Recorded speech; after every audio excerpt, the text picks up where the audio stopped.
Kita ada masa yang agak singkat kan sebab saya kena bekerja balik ke KL untuk mesyuarat pukul 8 by car, jadi agak pendek.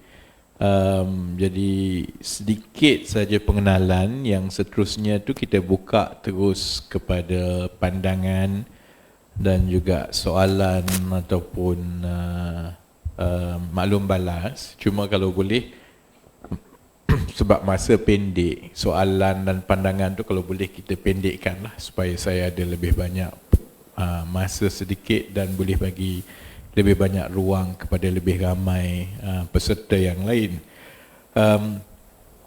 Kajian Separuh Penggal adalah proses untuk kita realign ataupun program dan juga perancangan ekonomi kerajaan di pertengahan. Kita ada rancangan 5 tahun. Sekarang kita dalam rancangan Malaysia Ke-12 untuk tahun 21 sampai 2025. Jadi kita di pertengahan, kita berbaki 2 tahun supaya ada perkara yang kita boleh semak, ada yang bagus, ada tak bagus, ada yang perlu dibaiki, ada yang perlu diubah dan sebagainya lah. Dan 2 tahun ini adalah cukup penting kerana untuk rancangan 5 tahun yang akan datang, iaitu rancangan Malaysia Ke-13 daripada 2026 sampai 2030, kita ada peluang untuk mencapai negara berpendapatan tinggi. Maksudnya jadi negara majulah, dengan syarat pertumbuhan ekonomi negara kekal di antara 4 ke 5% tiap-tiap tahun daripada sekarang sampai 2026 ke 2027. Dan pada masa yang sama juga, ini peluang untuk kita membaiki beberapa perkara struktur dalam ekonomi negara supaya bila dah jadi negara berpendapatan tinggi, cabarannya itu berbeza daripada keadaan kita sekarang, maka kita boleh menangani dan terus berkembang dengan pesat walaupun kita dah masuk ke kategori negara berpendapatan tinggi. Jadi dengan sedikit latar belakang begitu, saya jemput kalau ada pandangan dan juga pertanyaan mana-mana.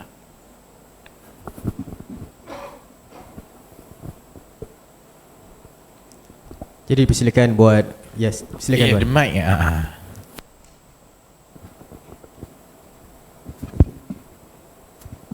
Assalamualaikum warahmatullahi wabarakatuh. Yang berhormat Menteri, yang berhormat Dato' Reda, Sir. Untuk pengetahuan Yang berhormat Menteri, kebanyakan waktunya Johor is being left out. Yeah. It's always Kuala Lumpur, it's always Penang, it's always Negeri Sembilan, it's always Melaka. Yeah.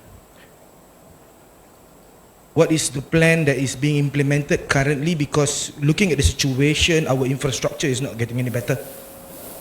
And population-wise, Johor is always being left out with only 1.9 million population compared to Kuala Lumpur, which is 13 million. Yeah. So our PPP, purchasing power parity, is not as strong as Kuala Lumpur.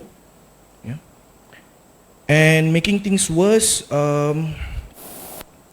looking at the situation where we have to embrace the 3.5 to $1 purchasing. Our competition is very simple. Yang berhormat Menteri, saya daripada Pelabuhan Tanjung Pelepas. Our competition is not West Port, North Port, Penang Port. Our competition directly is Singapore Port. Now looking at the situation, Singapore punya economy, 43% of the economy of the country, which is one of the richest state in the world, is based on port. The whole country is actually a free zone. Yeah. And what is the economic sense that you want can we expedite so that there are more? I understand where you're coming from, sir. What is our movement RMK12 in terms of bringing in the infrastructure to evolve, to make us better compared to Port Klang, compared to make Johor better? I don't see any changes for the past 8 years, sir. Thank you. A few more questions. Okay.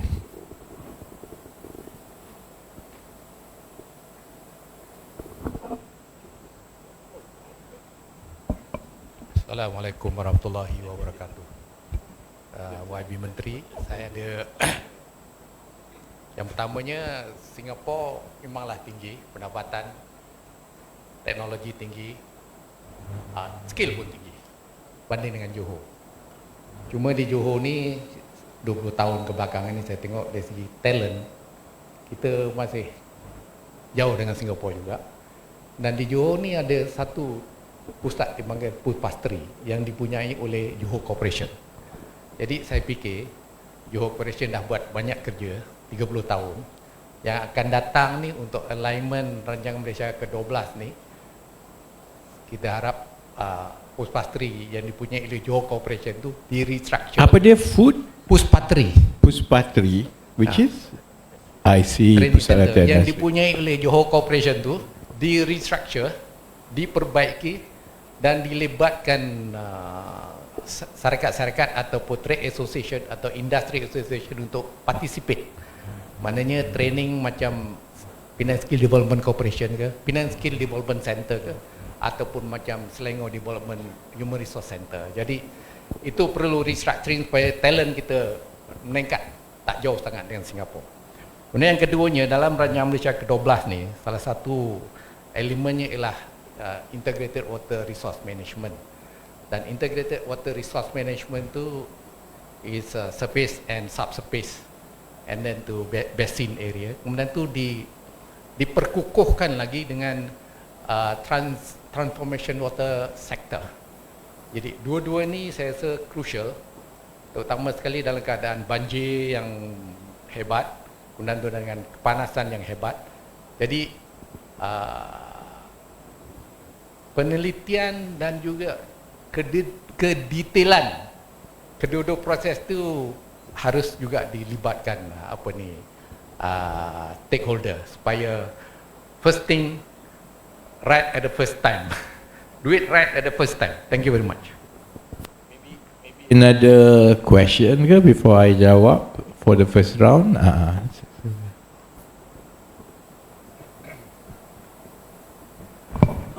Minister Economy, I think that is we must focus what's the niche of Johor. The problem is Johor government has a lot of agency, but all the agencies are very bureaucratic. They are not actually interested in the economy.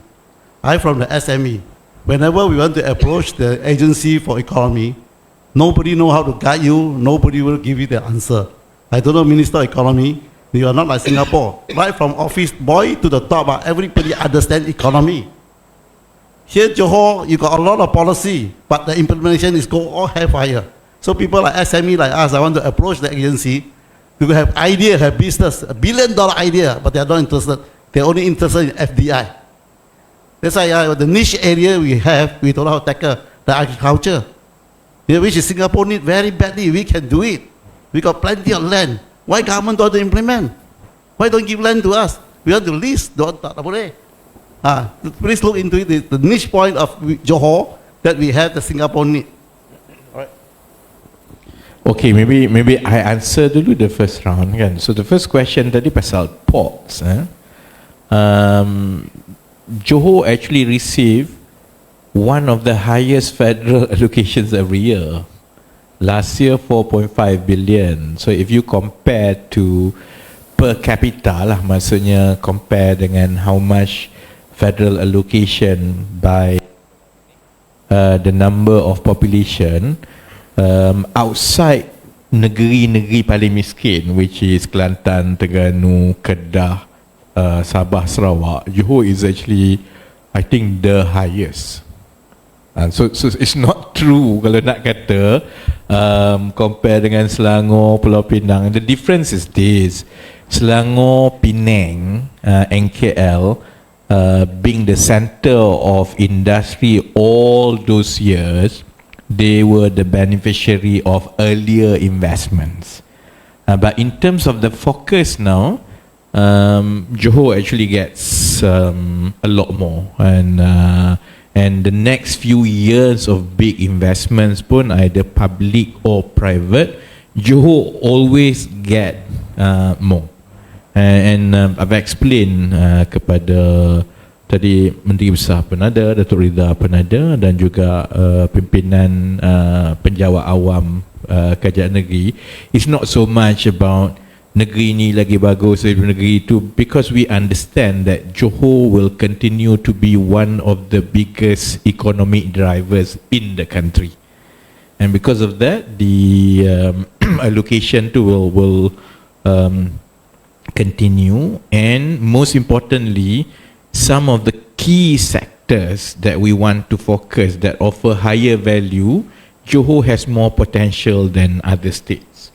So, you know, I don't think there's any disagreement about that. On ports infrastructure, Johor punya ports ni privately owned. Jadi, I don't really get. Yalah, I'm trying to understand. Unless we are suggesting that governments put money into privately held ports, that's not how it works, kan? Jadi pelabuhan itu is dilihat kepada keperluan masing-masing. Ada pelabuhan yang dimiliki oleh kerajaan, that one proses dia begitulah. Kalau ada keperluan, ada naik taraf, ada debottlenecking, expansion, then it will go through the budgetary process. Tapi for privately owned infrastructure, then it's privately owned infrastructure lah. And so I think that's the case di dalam keadaan di Johor when it comes to ports lah, kan? So I don't think it's too much an issue when it comes to ports dan sebagainya lah, unless we are suggesting that governments opens different ports yang publicly owned, but that's not the case lah. Di Johor memang is privately owned. Even in Pengerang pun those jetty tu is held, it's basically privately held own jetties, kan? Second question tadi, in terms of training, kan, the direction, in fact instruction has been given supaya we move away from supply driven training cara dulu. Maksudnya ada universiti, ada technical training, kita buat syllabus, benda orang tunggu, orang masuk, and then we deploy, kan, to demand driven. Maksudnya we work very closely with the industry. I know of some of government institutions, training institutions, that had been given to private sector, because we understand enough that we require very close involvement of the industry, because the pace which skills develops year after year memang so much faster than the pace that we revise the syllabus. And nowadays training moves away from classroom based, more on the job, and training is done on bite size. It's no longer, classroom, kan? Jadi in terms of policy, that is the policy, correct, but of course the issue is how quickly this can take off lah, kan? Sebab kita ada model, contohnya macam Penang Skill Development Center. What we are looking at the Kementerian Ekonomi is how to bring this type of training, which is demand driven training and upskilling, and scale it up at the national level, at the national scale. We've run a pilot test. Basically, hello, ada battery kot lah. It's okay. It's under a program called Academy in Industry, meaning that government incentivized industry to train this. Government provide some incentive for trainees to go to training based on the requirements and syllabus by the industry. which is very different from what we used to have. We used to have, you pergi ke vocational ke, you pergi kan, and then dia belajar, habis tu baru dia cari kerja, lepas tu tak ada yang sesuai. Now, because there is a demand daripada industri, cuma we just need to match, but for that to happen, government incentivize lah.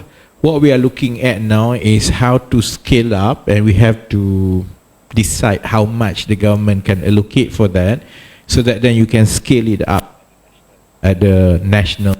And I think in the next few years, hopefully, more and more industry takes up this opportunity to train and hire, rather than basically wait for the products to come out of training institutions, and then you find this gap between what you need, the skills you need for them to do dengan the skill that is provided. So hopefully we are looking at maybe announcing some kind of national level training incentive. We are looking at it, hopefully budget announcement and so on. But directionally, yes, that's the instruction that has been given to training institute, to government departments dan sebagainya. Third question is is about how the being very business friendly, and I mean we get this comment everywhere, not just in Johor lah, basically generally Malaysia lah. The comments are efficiency, implementation and so on. In sectors where we feel the regulation has to be improved, the key sectors, the process partly has been done and is ongoing. I mean, I know I keep talking about renewables, but the speed that we had debottleneck renewables regulation is one of the fastest in the region.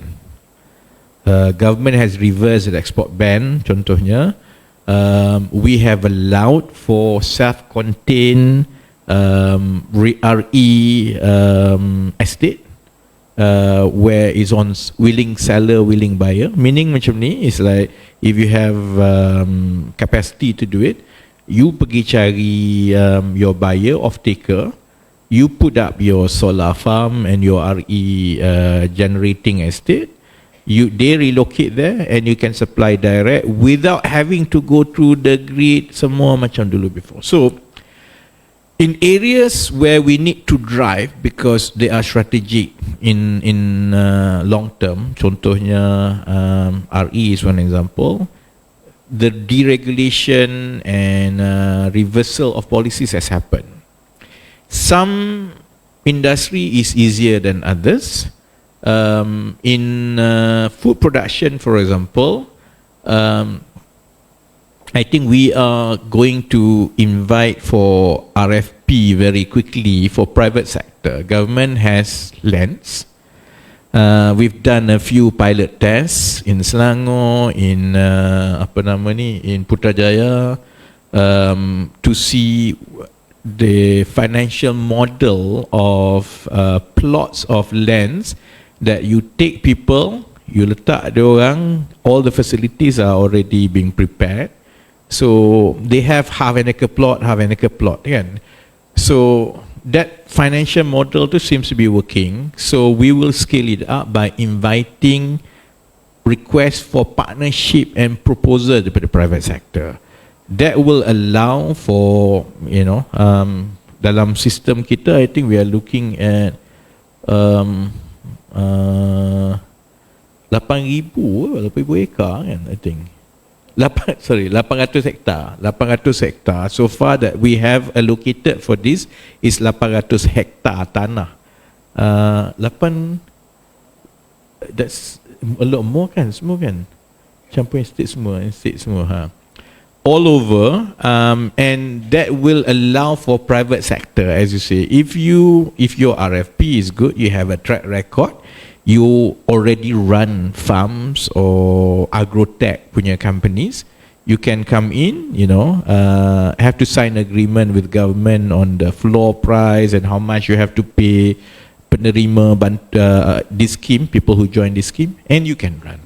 So I think it doesn't work by just saying, governing doesn't work by decree.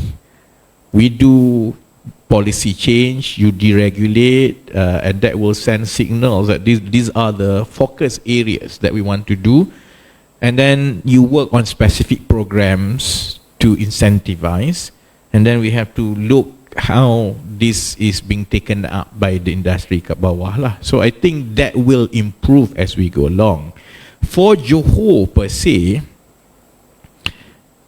Johor is going to benefit a lot. In fact, the biggest beneficiary of some of the policy changes that this government had done, the biggest beneficiary is Johor. So when we allowed cross-border renewable trade, that means we allow renewable export to Singapore, the biggest beneficiary is Johor. Because Johor is expected to see the mushrooming of large-scale RE plants, as well as it will accelerate the relocation of factories and manufacturers and data centers from Singapore to Johor. So, but what we are doing is we want to make sure that Johor is as part of a bigger region. It's not Johor versus Singapore. It's not Singapore versus Johor. There is an overlap of how Johor and Singapore can grow together, and that's partly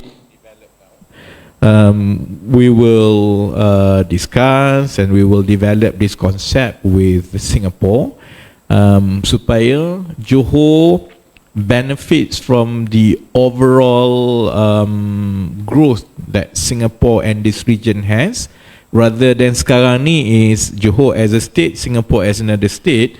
So I close my gate, you close your gate. So now we are looking at how to look at Singapore and Johor as one whole economic collective. There are things that we share, there are things that we benefit from each other, there are things that we support and strengthen each other.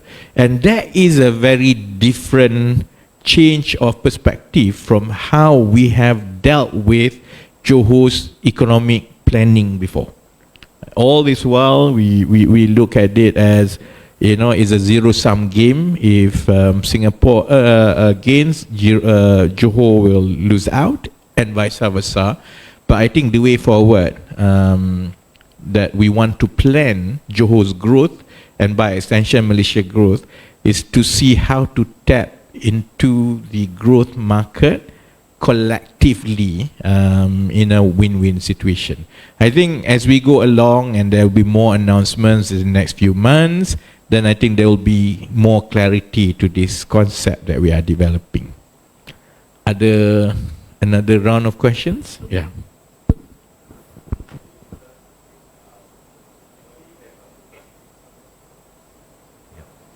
Okay. Maybe Minister have quoted in the mid-February statement that Malaysia is going to become a high-income nation by year 2026 in 3 years' time if the national economic growth 4 to 5%, and also second one is the currency. But now we know the Malaysian currency at the lowest possible versus Singapore ringgit dollar at 3.4 and versus the US at 4.6. Just wonder why we have any strategy to strengthen. Even the Bank Negara have increased 0.25, but doesn't seem to help at the moment. Second is particular on the Johor. There's in the budget announcement, there's a spatial financial zone policy for the Iskandar Malaysia, but just wonder any further details in the action plan rollout. Thank you, YB. Tadi ada question dua, to the right and then to the left. Assalamualaikum YB. Syahir daripada UTM Skudai. So under RMK 12, we have an emphasis on commercialization of research and then formation of the RMU. So moving forward for RMK 13 and the current scenario, could you please update lah, the situation and how we universities at the present moment should plan for the future?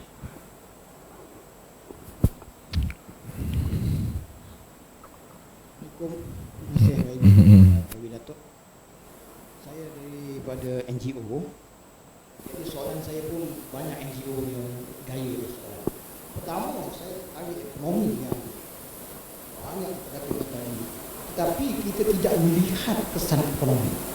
Apakah kita mengatakan jurang pendapatan tinggi ini? Jadi bagaimana langkah kita nak mengatasi jurang kumpulan berpendapatan tinggi nak menjadi negara maju? Sedangkan sekarang pun kita terlalu banyak jurang. Maksudnya dalam masyarakat kita ataupun berbanding dengan Singapura? Kita okay. mengatasi jurang sebab saya tengok nampak kata berpendapatan tinggi tapi kita berpendapatan rendah. Contoh saya beri contoh.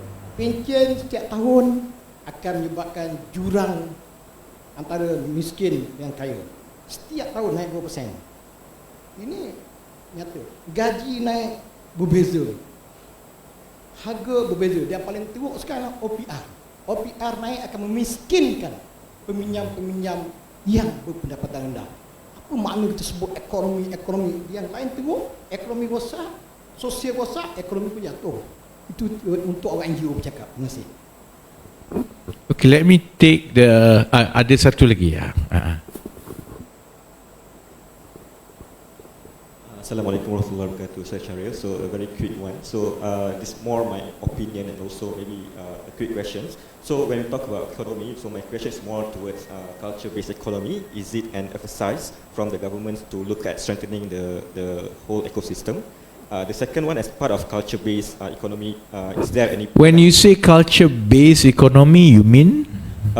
Leveraging on the arts, heritage and culture. So basically when looking at positioning cities like Johor Bahru as a cultural, as an economic hub, we must not also forget that culture economy is one of the engine or one of the factor that we should leverage on.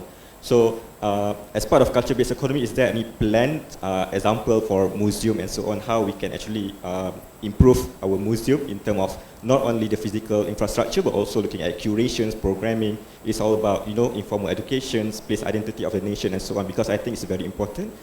For example, in Johor we have abundance of arts, heritage and culture that we can leverage on, and it can be part of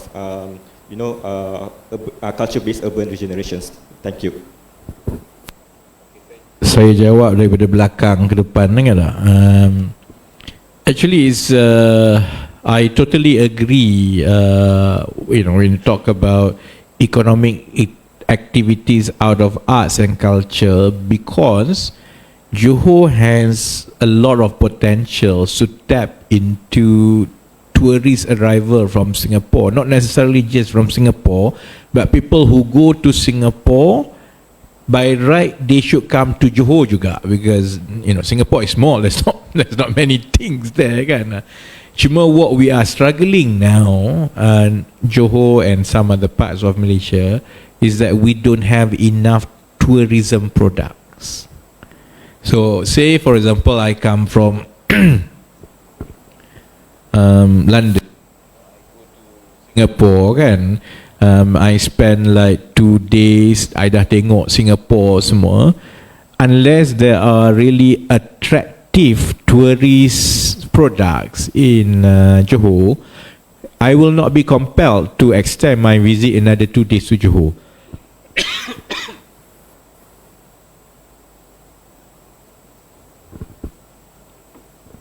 So there is an urgent need to really push tourist products, whether it's museum ke, whether it's arts and culture. Johor, more than other parts of Malaysia, actually needs to rev that up. Of course, we'll be looking at what's Ministry of Tourism's Arts and Culture's planning, their budget and so on, but we also want to look at how we can incentivize and get more private sectors involvement and investment into creating tourism products, because it is one of big potential. And that's the bit that I was explaining before, that we have to look at Johor as part of a wider economic region, not a state, because then Johor will benefit from whatever Singapore has. If people come to Singapore, there are things that you cannot get in Singapore, yeah, you can only get in Johor, but it must be attractive enough for people to see Johor and Singapore as part of the bigger package. It's not just, it's either I go to Singapore or I go to Johor, kan. If you talk to your counterparts in Singapore now ataupun tourists, the issue is always, well, there's not much that I can do. Dulu adalah one big round of investments in Johor. You have Legoland and a few others, and it's sort of the plateau, kan. But it doesn't have to be big investments like that. It doesn't have to be theme park. In fact, if you look at the product market fit with people who would want to come here, most probably they are looking for authenticity, things that they cannot get elsewhere. These are cultural in nature that they cannot get elsewhere. Cuma we have to develop it as a business, and that's the bit where I do acknowledge that there's no clarity to it. I do acknowledge that perhaps we have not developed good enough incentives and programs for it, and perhaps it has not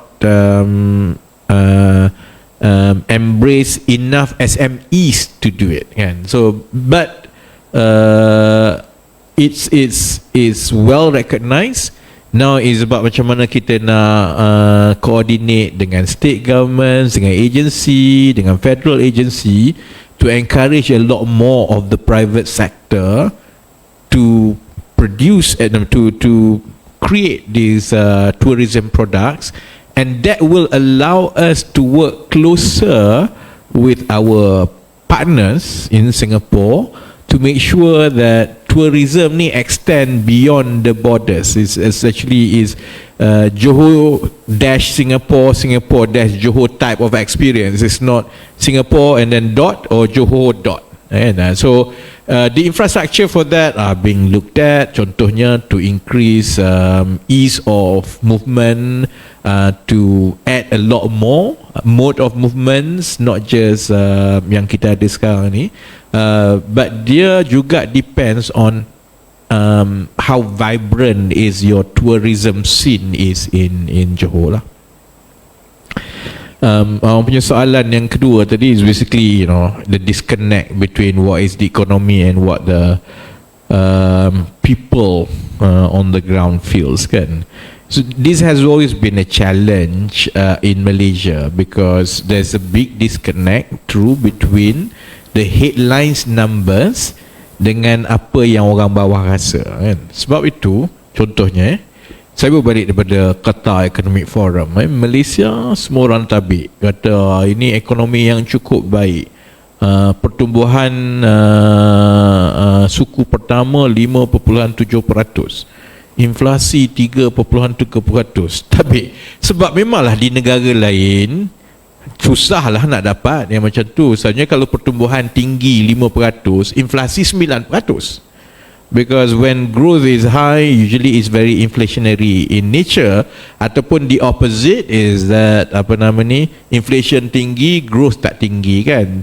Tapi jadi di mata kasar dari segi pertumbuhan ekonomi dan inflasi semata-mata, memang betul in that sense secara konvensional ekonomi baik, kan. Tapi kita ada beberapa masalah struktur dalam masyarakat. Struktur yang pertama ialah masalah gaji. Sebab itu kalau masa sesi Libat Urus dengan pimpinan Kerajaan Negeri Johor tadi, kan, kami tunjukkan satu perkara, iaitu dalam perancangan ekonomi negara kita ada sasaran yang perlu dicapai dari segi nisbah nisbah hasil ekonomi yang diterjemah kepada gaji dan pampasan gaji kepada rakyat berbanding dengan hasil ekonomi yang dihasilkan. They call it CE lah, compensation for employee kan. Malaysia 36%, Singapura 38%, negara-negara yang maju ni dia sampai 40-50% lah. Jadi kita memang lagi rendah lah kan. Sasaran kita ialah kita nak sampai 40%. Okey, tapi Malaysia ada lagi besar masalah. Bukan saja dari segi kek ekonomi itu tidak sampai seperti yang kita kehendaki dalam bentuk pampasan gaji kepada rakyat. 36% tu sebenarnya jurang di antara yang gaji tinggi dan yang rendah ni besar sangat kan. Jadi ini memang masalah struktur yang kita perlu perbetulkan kerana sebab itu rakyat akan kata tak ada makna pertumbuhan ekonomi ke apa ni, dia tak sampai kat aku, which is true because the cake tu dia lagi banyak kepada yang ke atas tu gaji besar. Sebab itu kita ada senario yang gaji boleh jadi juta-juta tapi gaji yang kat bawah 2-3 ribu contohnya kan. Okey, perkara ini selama ini dilihat sebagai kuasa pasaran semata-mata kan. Jadi beberapa dasar yang kerajaan terdahulu dah buat pun yang negara kita berubah memang ada membantu sedikit sebanyak dari segi gaji, tapi dia hanya untuk gaji minima. Gaji minima ni hanya golongan yang paling bawah dapat lah, tapi dia tidak membantu dari segi gaji yang lain kerana asalkan gaji kita lebih daripada 1,500 dan tidak ada keperluan ataupun tidak diwajibkan untuk majikan menaikkan gaji tiap-tiap tahun. Sebab itu bila kita bercakap pasal pertumbuhan ekonomi, inflasi, kita tak boleh lari juga dengan soal gaji. Di peringkat memang kami sedang melihat dan membangunkan dasar dan dasar-dasar ekonomi yang insya-Allah kami tengok di Kementerian Ekonomi.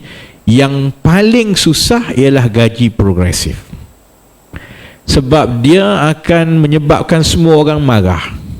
Sebab gaji progresif ini, pertama dia memerlukan kerjasama dan persetujuan 3 pihak. Satu ialah majikan tu termasuklah majikan kerajaan dan majikan swasta. Jadi yang swasta ni satu hal lah, dia nak naikkan gaji secara berkala kerana undang-undang menetapkan macam tu, tak mudah lah kan. Kerajaan pun kena kira juga, ni nak naikkan gaji ni, kerajaan ada 1.5 juta kaki tangan awam. Kau naik gaji macam ni, kesan dia kepada kedudukan kewangan negara tu, jadi nak lepas majikan tu dah satu masalah. Kemudian kita juga berurusan dengan pekerja. Pekerja pun nanti kalau dia kata aku nak gaji banyak ni, tiap-tiap tahun kena naik banyak ni, majikan akan kata tapi tengoklah produktiviti macam mana, hasil untung macam mana. Dah kalau tak untung macam mana saya nak bayar gaji kan. So, kemudian kerajaan dari segi peraturan dan juga undang-undang nak buat macam mana ni. Sebab kalau kita wajibkan company bungkus gulung tikar, defeat the purpose, orang hilang kerja pula kan. Jadi gaji progresif ialah satu kerangka undang-undang, insentif dan kerjasama 3 pihak tadi untuk memastikan bagi satu tempoh memang gaji golongan pekerja yang bukan gaji minima ni naik tiap-tiap tahun pada kadar yang diperlukan supaya menjelang satu masa gaji purata tu makin tinggi. Because if you leave it to the market, most probably it will never happen. So it has to be legislated, it has to be government intervention. The problem is government interventions require a huge sum of taxpayers' money to go into it, to allow it to go kan. So benda tu rumit, tapi insya-Allah kami akan bawa secara berfasa-fasa. Dia kena bawa ke kerajaan, tengok pandangan semua. kemudian dia kena bawa kepada pihak swasta, dia kena bawa kepada pihak pekerja, kemudian kita nak kena cari mekanisme macam mana untuk bawa ketiga-tiga ini supaya mengikat. Kalau kita kata kena naik gaji banyak ni tiap-tiap tahun, kalau tak buat jadi apa kan? So semua perkara ini memang sedang dilihat, dan insya-Allah, sebab tu saya memang dah sebut pun kepada pihak media bahawa kita sedang melihat gaji progresif. Tapi saya juga boleh sebut dalam semua perkara yang kami usahakan dan kami tengok dasar, yang paling rumit adalah gaji progresif. But we have to do it. Cuma yang kita tak tahu ialah how long it will take, fasa dia macam mana. But I personally believe, and is a mission that I put on myself, that we have to start talking about mechanism for gaji progresif. Because bila kita ada itu, jadi inflasi dan sebagainya ni dia tak terlalu menekan rakyat seperti sebelum ini. Sebelum ini dia menekan ni kerana naik barang sikit je gaji dia rendah. Jadi it takes so much more portion of the monthly income compared to inflasi 3.3% tapi gaji 20% lebih tinggi daripada yang ada sekarang ni. Disposable income dia lebih besar. Sekarang ni disposable dia kecil.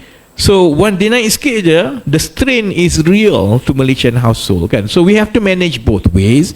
We have to manage inflation, we have to manage progressive wage. But itu juga yang pentingnya untuk kita fokus kepada industri-industri strategik yang akan meningkatkan peluang pekerjaan dan aktiviti ekonomi bernilai tinggi. Sebab kalau contohnya, saya bagi contoh, bila kita laksanakan gaji minima, kita ada banyak masalah lah kerana banyak syarikat-syarikat kecil akan memohon kepada kerajaan pengecualian. Sebab kalau dia kata, kalau saya mula bayar 1,500 kepada ni, saya bankrupt lah. So kerajaan pilih, nak saya bankrupt ke ataupun nak bagi saya pelepasan. So government has always been in that situation, and it will continue to be like that every time we talk about salary, so long as we don't gradually increase the level of high value content of our economy. Sebab itu kita orang push renewables, because in the last 2 years the biggest investments in the world no longer go kepada digital and tech ni semua. It went to renewables.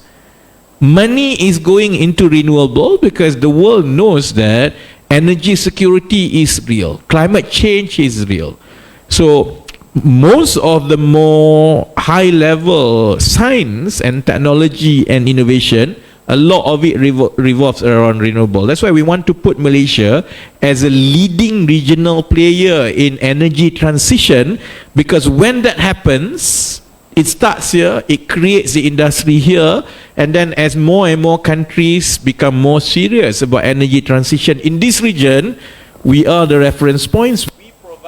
Services and know-how to other countries in this region kan. Jadi semua ini bang, dia berlaku sebahagiannya melalui dasar, sebahagiannya melalui hala tuju yang jelas, sebahagiannya dengan bekerjasama dan bergaduh dengan stakeholders.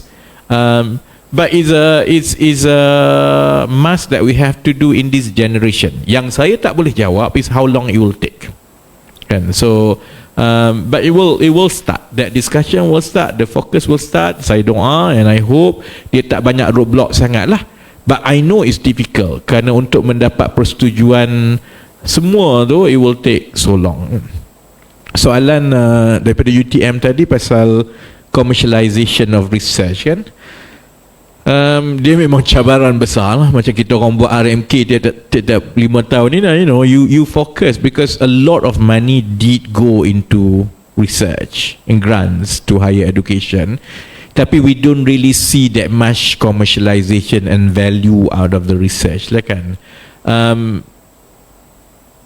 What I'm focusing now is on the broad ecosystem and culture when it comes to innovation and startup and digital dulu. Okay, dia mungkin tak ada kena-mena dengan universiti sangat, in the traditional sense yang yang apa nama ni research and university said, but one of the weaknesses that we have to improve is the quality and the frequency and the quantity of innovation based products and services in this country. Sebab kadang-kadang kita tengok, we have this very straightforward thinking that I have $1 million idea, and then if you give me, I will become a millionaire. It doesn't work like that. For every $1 million idea that takes off the ground, hundreds actually fail. It's just the way of the world. That's just how the way of the world. So for those economies that successfully capitalize on innovation and research and make money out of it, you have to make sure your funnel tu besar, because out of 100 only one will make it, kan? So that's why now we are focusing on mainstreaming innovation, making sure that people feel they can do it, understanding innovation society, while we fix the ecosystem yang ada sekarang. I'm trying to consolidate secara keseluruhan semua agensi yang ada yang berkaitan dengan research, innovation semua ni, so that we work and streamline everything towards a single window policy. Maksudnya memanglah masing-masing agensi, syarikat yang kerajaan, each university ada research company semua, kan? Semua tu will continue because you are there for a reason. Tapi kita boleh elakkan seberapa banyak pertindihan. Kita boleh elakkan seberapa banyak yang going round ketuk pintu ni. Nak dapat satu, ketuk 50 pintu, lama-lama give up lah, kan? So we are moving and consolidating towards a single window approach, which I hope universities and research will be part of that, because then you have a bigger access to what before this most probably only available to certain types of companies, certain types of startups saja, kan? And of course, we will look at the funding stage, we look at the risk capital stage to make sure, because satu lagi masalah kita ialah kalau startup funding kat Malaysia ni, dia tak cukup untuk the angel investor and juga pre-seed ni. Selalunya orang nak melabur bila syarikat tu dah besar lah. Betul, orang nak pergi melabur lah. Yang bawah ni, yang mula-mula ni, tak ada orang nak tengok. It cannot work like that, because we must allocate enough to the risk capital in the beginning, because we know out of 100 satu je yang jadi. So from seed, only one most probably can go to series A. Only then daripada 10 series A, maybe one je pergi ke series B, kan? So we have to fix the whole funnel. And it's the whole ecosystem is how our society, budak-budak, young graduates think about innovation. Is also how about we want to consolidate so that it's one single policy. Is also about how we want to incentivize more of risk capital so that more funding goes to angel stage rather than just post series A, but it will come in bits and pieces. So bila kita tengok dekat RMK nanti, we will try to consolidate balik the whole of the ecosystem semua, insyaAllah. The first two questions, saya dah nak cukup masa. No, saya kena jawab soalan satu lagi yang tak jawab lagi. Ada dua soalan yang saya kena jawab tadi. Satu is about the special economic zones. Frankly speaking, we are still looking at the details of what is announced, but we've had discussion this morning between Kementerian Ekonomi dengan Kerajaan Negeri Johor dengan MB. We will go to Cabinet with a comprehensive proposal about how we want to expand and push through this concept that Johor is part of a regional economic market that includes Singapore, and special economic zone is one of it. So I think we will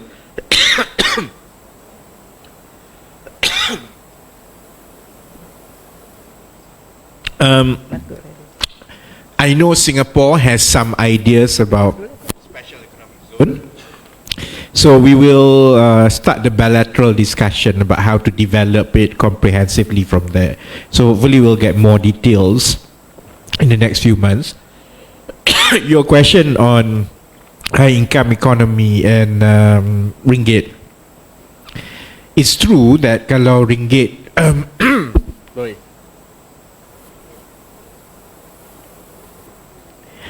kalau ringgit continue to weaken, because the threshold for high income nation ni, the gross national income per capita changes year by year, and World Bank will basically tengok the whole world and say, okay, this year this is a threshold, okay, and it's in dollar. So you are right lah, kalau ringgit continue to weaken, it will affect our trajectory.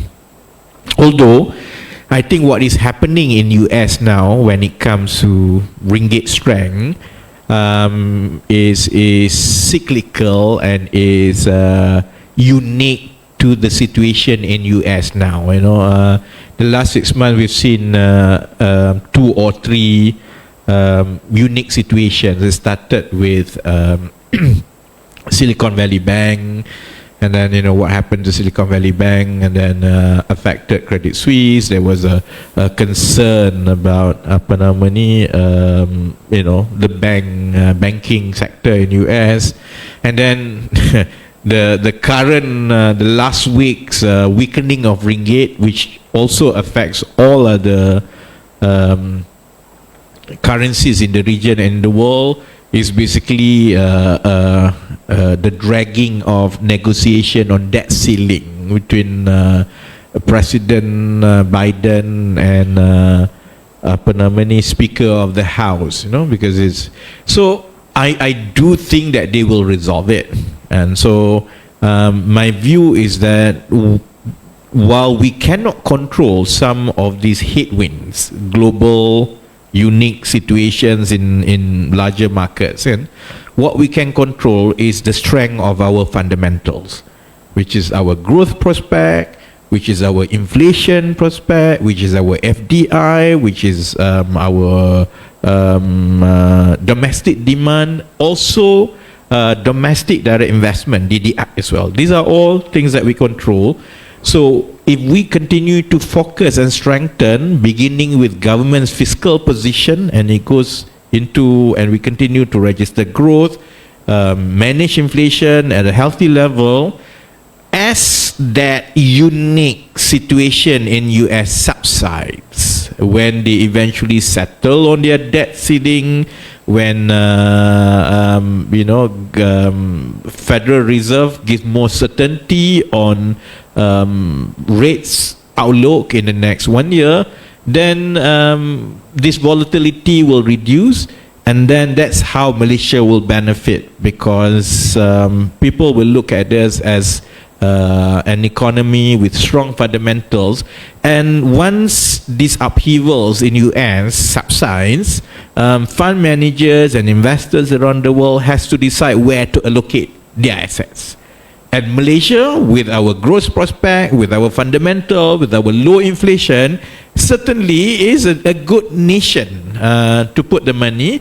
And when we continue to push for new economic narratives and projects that includes our leadership of regional energy transition and so on, Malaysia is sexy, and that's the plan.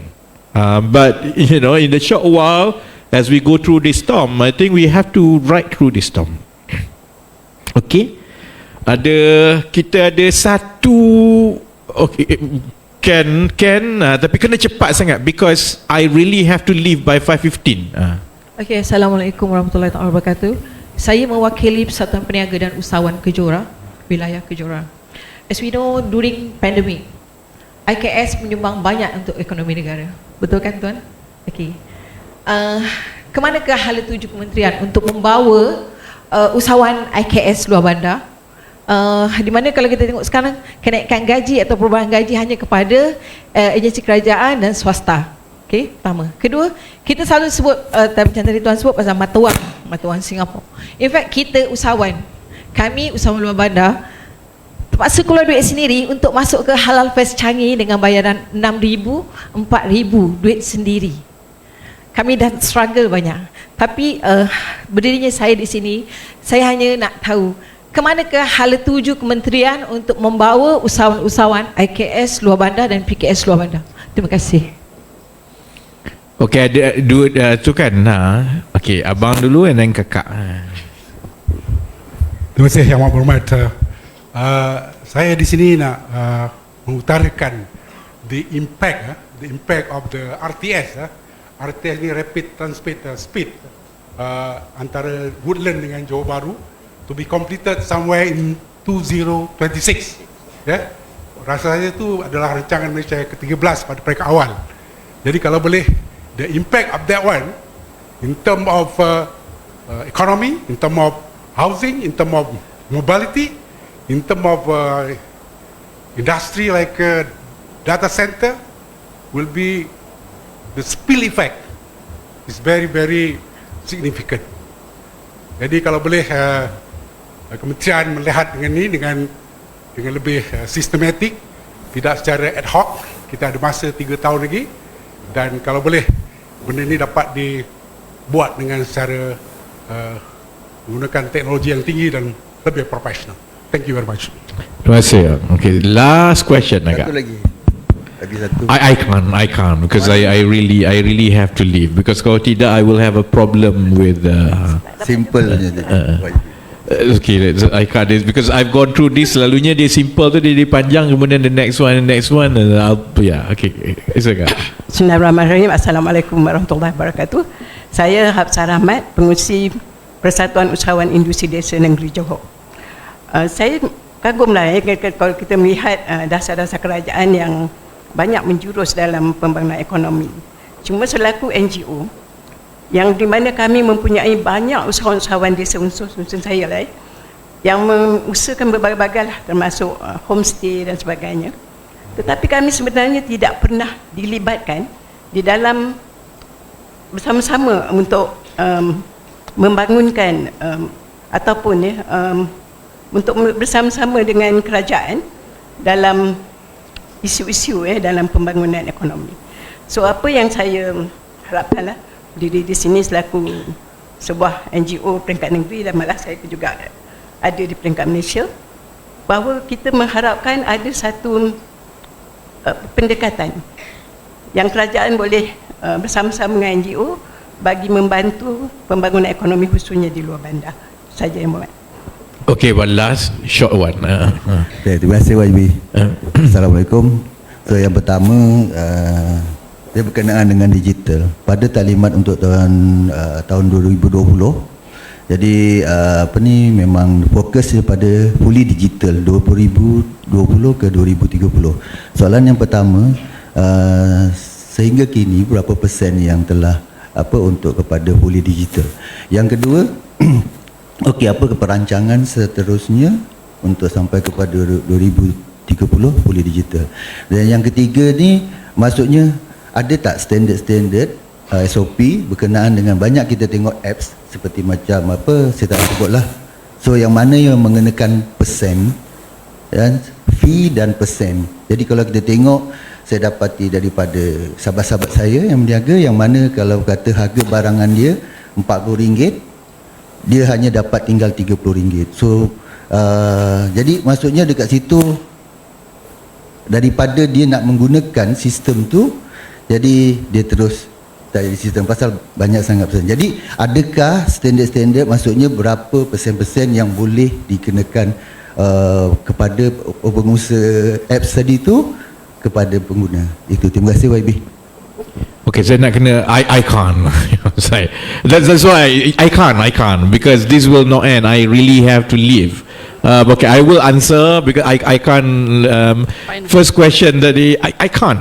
I hope you can pass the questions to my officer and they will reply. Okay. But I really can't. Okay. Thank you, YB. Thank you, YB. Give me a chance. Joyce here. Sorry. I just need one question because this Forest City in Johor Bahru is the 100 billion project. So can I ask for YB any solution to solve this development. And then one thing, the RTS system is that what connecting to this project also, and strictly go to Singapore. I hope that Okay, we can give because some the question tu di luar masa tambahan yang dibenarkan, I will not answer here, and then can you give your name to my officer yang kat sebelah, then they will come back to you. Thank you. Okay. Soalan-soalan tadi kakak tanya yang pasal NGO kan, saya terima, memang sebaiknya I think kita akan cuba pastikan more engagement with stakeholders kan, sebab kita pun nak pastikan the gap tu antara apa yang kajian buat, you know, sebab kadang-kadang rancangan tu bagus tapi sambutan dia tu dia ada jurang di bawah. So the more we talk, the more we listen, the more kita boleh pastikan dasar tu right size kan. Tadi akak tanya pasal apa nama ni PKS. Okay, keadaan kita di Malaysia ni kan, daripada 1.2 juta syarikat yang kita ada, sebenarnya hanya 2% saja syarikat besar, 2% lagi adalah syarikat sederhana, 20% syarikat kecil, and 75% ni ialah syarikat mikro. Syarikat mikro ni maksudnya apa ni, 5 orang ke bawah lah, dan pendapatan dia kurang daripada 10,000 kan. Jadi kalau akak tanya apa sebenarnya perancangan kan, keutamaan kami lah kan di Kementerian Ekonomi bila kita rancang dasar dan juga program ni ialah macam mana untuk kita bina skala. Jadi kerajaan jabatan yang lain itu memang dah ada macam-macam usaha lah, membantu usahawan yang kecil, tekun ada, sini semua ada. Tapi setakat ini ekosistem ini, sementara ia membantu usahawan-usahawan, dia tidak membantu dari segi struktur ekonomi kita. Kerana kita perlu pastikan bahawa syarikat yang sederhana tu jadi syarikat besar, syarikat yang kecil jadi sederhana, yang mikro jadi syarikat kan. Jadi tumpuan kami dan melalui beberapa agensi, dan yang ini pun sama, kami akan umumkan secara berperingkat-peringkat. Tumpuan kami ialah macam mana kita membentuk program-program yang boleh menggabungkan dan memudahkan peniaga-peniaga membina skala mereka. Jadi selama ni bila kita cakap pasal PKS ni, orang ingat bantuan kewangan lah, dia kadang-kadang dia ingat macam mana apa nama ni pemasaran lah kan. But one sector ataupun one approach yang kita tak betul-betul perhalusi ialah macam mana penggabungan untuk dapat skala. Jadi yang itu yang untuk jangka masa pendek dan sederhana ni yang kami akan tumpukan, dan itu akan membolehkan peniaga-peniaga ni dia graduate to the upper level. Jadi yang medium scale ni, kalau selama ni dia boleh buat benda ni je, bila kita skalakan mereka sama ada penggabungan daripada capacity building, dia dah boleh beat ataupun menyertai peluang untuk yang selama ni hanya terhad kepada pasaran, kepada syarikat besar saja, and so on. Then you continue to push. Sebab itu kami tidak terlibat dalam program-program yang khusus yang dengan our job is very much a macroeconomic planning, and we work with a policy framework, and then we slowly mana yang kami bagi peruntukan kepada kementerian tertentu untuk melaksanakan inisiatif tertentu mengikut dasar ekonomi yang kami tetapkan ke atas. That's how the economic planning works, and that's the function of economic ministry lah. Jadi untuk PKS, our focus untuk 1-2 tahun ni ialah to build the streams for people and businesses to scale up. Part of it ada banyak cara lah. Part of it joint venture, part of it is matching, part of it is reverse linkages. So these are the programs yang akan dilancarkan melalui agensi-agensi tertentu lah. Abang tanya tadi pasal RTS, a lot of what we discuss so far memang mengambil kira limpah ekonomi yang akan ada daripada RTS. Jadi kalau ikut unjuran sekarang ni pun, RTS itu pun bila dia berfungsi sepenuhnya, insya-Allah jangan ada delay 2026, yang itu insya-Allah itu pun masih lagi belum cukup untuk menampung pergerakan keluar masuk Johor ke Singapura. Maksudnya limpahan ekonomi itu memang kita tahu akan berlaku. Jadi sebab itu kita tak nak Johor jadi semata-mata sebagai orang kata backdoor atau backyard kepada Singapore. We want it to be part and parcel of the whole economic region. Ada perkara yang hanya boleh didapati di Johor yang Singapore akan bergantung kepadanya, dan kita juga ada perkara yang kita akan benefit daripada Singapore lah kan. Tadi abang yang tanya pasal digital tadi pasal platform tadi tu, this is the problem bila kita ada oligopoli, maksudnya ada 3-4 saja yang ada kan. Jadi kita ada hanya 3-4 platform digital saja. Sebahagiannya kerana memang nature of the digital and tech industry is like that. For Grab, for Lazada and for Shopee to be where they are now, they spend billions. Kerana belanja tu bukannya belanja untuk buat platform tu sangat, belanja marketing to grow it up to like that kan. And they have to heavily subsidize, and then they buat macam-macam lah untuk sampai ke adoption yang dia ada sekarang. Millions of adoption on each platform kan. The problem is bila dah sampai macam tu, pengguna sendiri dia tak nak pergi ke platform lain dah. Jadi sebab itu walaupun ada banyak platform sebenarnya yang lain selain daripada 3 tu, tapi platform yang lain tu kebanyakannya ialah platform yang dibuat oleh rakyat kita sendiri. Memang tak dapat because bagi orang buat apa aku nak pergi ke platform ni, platform tu ni senang. Jadi there's a cost that we pay, and the cost that we pay is there are only 3 or 4 of this platform, and therefore they charge like that. Jadi kerajaan I don't think we want to regulate untuk kita tetapkan you boleh banyak ni je. Kerana kita tahu kalau you tetapkan hard, percentage banyak ni banyak tu saja, these platforms are not financially viable.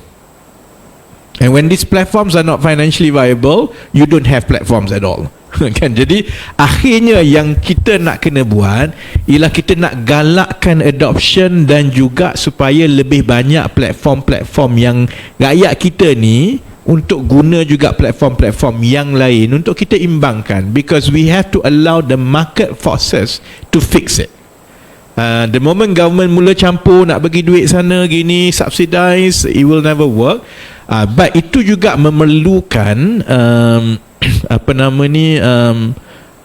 pengguna kita untuk lebih terbuka dengan platform-platform dan produk-produk digital yang dihasilkan oleh syarikat-syarikat kita.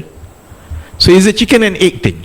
What government can do is to incentivize and galakkan, create the ecosystem so that more of this platform can grow. But we also know that they have their challenges because they are up against billions of investments and quite difficult for them because it's about adoption kan.